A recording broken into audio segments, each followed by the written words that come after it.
19-дағы қыз 2-33 жастағы 4 баласымен әйелін тастап кеткен еркекке қосылса болады ма? Болмайды.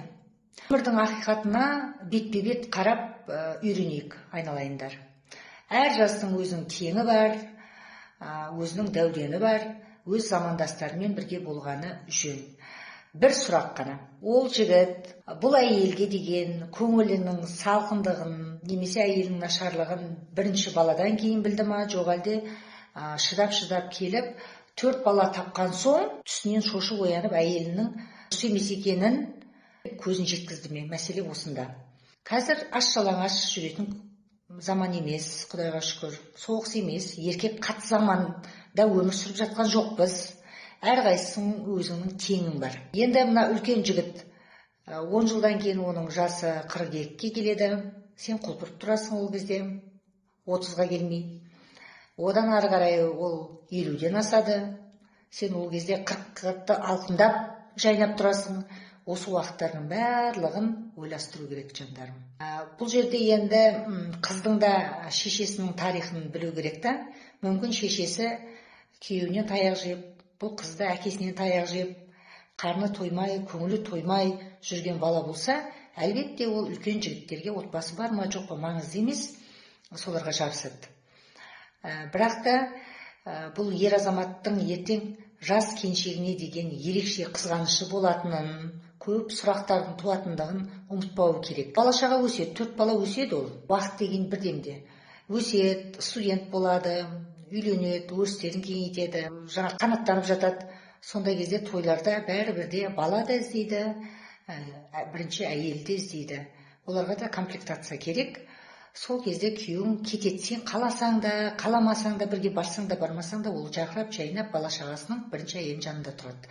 Сол кезде көп еркектердің көңілі ажар ашылады. Әй, мен не істеп жүрмін? Шағам өсіпті ғой, ертең немерелерімнің қасында ата болып отырмайын ба? Неге мен қателік жасағанмын деп ойланады. Әйелдерде бұрын ашуланып жүрсе, бала-шағасы қанаттанып, жан-жаққа кеткен кезде жалғыз қалатынын біледі де, оның да әйелдік нәзіктігі оянып, күйеуіне деген жылулығы қайтадан күлімдей бастайды. Сондай кезде бірге қосылып жатса, ол кезде сенің тақымыңды қысатын тақымыңды қалмайды. Сондықтан да сіңлім айналайын, егерде осы махаббаттың алау күші алаулатып, дымды қоймай алып бара жатса да, бір баладан артық бала табудың керек жоқ.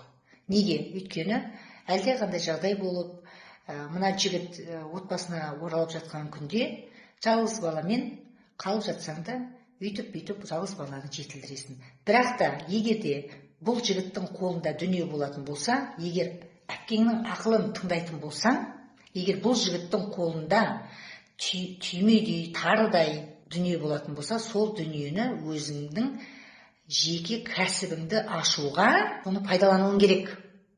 Анда барып, мында барып шаша беруің керек жоқ, жеке кәсіп ашып ал, және бір бөлмелі болса да үйдің қамын әрекеттеніп жасап алуың керек. Сен білмейсің ертең не жағдай болатынын. Қандай жағдайда да сен ертең дымсыз қалмауға тырысқаныңды ойлауың керек. Қазір ол махаббат, керемет, ол жанның, тәннің ләззаты, небір сөздер, ой, ол 4 баланы тапқызып, 30-дан асқан жігіт, талаймаған дүниені көрген, дүниені айналған пәле жігіт болып тұр ғой ол. Енді мен білмеймін ғой, сені әкең ұрды ма, әкең қорлады ма сені, үйіңде жылулық көрмедің ба, шешең зорланды ма, шешең қорланды ма, соның барлығына қашып бара жатқан қызға ұқсайсың. Өйткені 19 жастағы есі дұрыс қыз оқуды, кәсіпті аңсайды, күйеуді емес. Осындай тақыреттер қыздар өте көп, сондықтан да қыздар құлақтарың алтын сырға.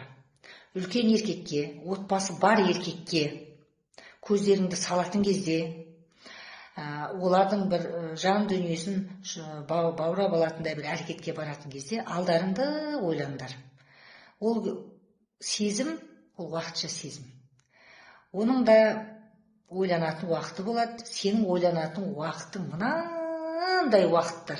Мынандай әлем сенікі, әлемің енді ашылады, 19-да емес.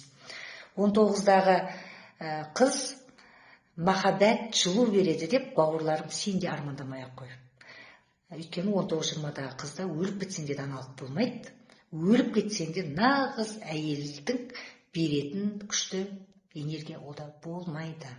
Сондықтан да бір-біріңді алдап, бір-біріңді қажап, ана жақта да, мына жақта да 4 бала бір әйелдің жанын қажытып, қандай отау құрып, не болайын деп жатырсыңдар, енді бір Алла біледі. Әпкелеріңнің ақылын мына сананың бір жерінде тарқатып ойланатын болсаңдар, көп нәрсені дер кезінде түзеуге мүмкіндік бар.